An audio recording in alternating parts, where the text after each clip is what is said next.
D R humanity motivational world ಚಾನಲ್ಗೆ ಸ್ವಾಗತ. ಹಳ್ಳಿಯೊಂದರಲ್ಲಿ ಹನುಮಂತ ಎಂಬ ಪ್ರಾಮಾಣಿಕ ಬಡವನಿದ್ದ. ಆತ ಶ್ರಮದಾಯಕವಾಗಿ ದಿನನಿತ್ಯವೂ ಕೆಲಸ ಮಾಡುತ್ತಿದ್ದನು. ಆದರೆ ಒಂದು ದಿನ ಹನುಮಂತನ ಕೆಲಸ ಮಾಡಲು ತಕ್ಕಷ್ಟು ಕಾಲಬೇಡಿ, ಅದು ಸುರಿಯುವ ಮಳೆತಡಿಯಲ್ಲಿ ಹಾಳಾಯಿತು.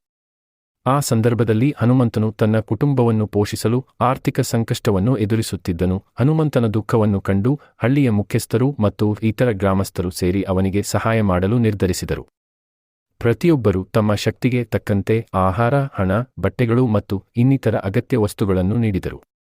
ಹನುಮಂತನು ಅವರ ನೆರವಿನಿಂದ ಮತ್ತೆ ಜೀವನದಲ್ಲಿ ಮುನ್ನಡೆಯಲು ಪ್ರೇರೇಪಿತನಾದ. ಇದರಿಂದ ಹನುಮಂತನು, ನಾನು ಪ್ರಾಮಾಣಿಕವಾಗಿ ಮತ್ತು ಶ್ರಮದಾಯಕವಾಗಿ ಕಾರ್ಯನಿರ್ವಹಿಸಿದ್ದೆ. ಆದರೆ ನಾನು ಸಂಕಷ್ಟದಲ್ಲಿದ್ದಾಗ ನನ್ನ ಹಳ್ಳಿಯ ಜನರು ನನಗೆ ನೆರವಾದರು. ನಾವು ಒಂದೇ ಕುಟುಂಬದಂತಿದ್ದು ಪರಸ್ಪರ ಸಹಾಯ ಮಾಡುವುದು ನಮ್ಮ ಧರ್ಮ ಎಂದು ತಿಳಿದುಕೊಂಡ ಹನುಮಂತನು ಮುಂದುವರೆದು ಹಳ್ಳಿಯ ಜನರ ಸಹಾಯವನ್ನು ಮರೆಯದೆ ಅವರಿಗಾಗಿ ಶ್ರಮಿಸುತ್ತಾ ಪ್ರತಿಯೊಬ್ಬನಿಗೂ ಸಹಾಯ ಮಾಡಲು ಸಿದ್ಧನಾಗಿದ್ದ.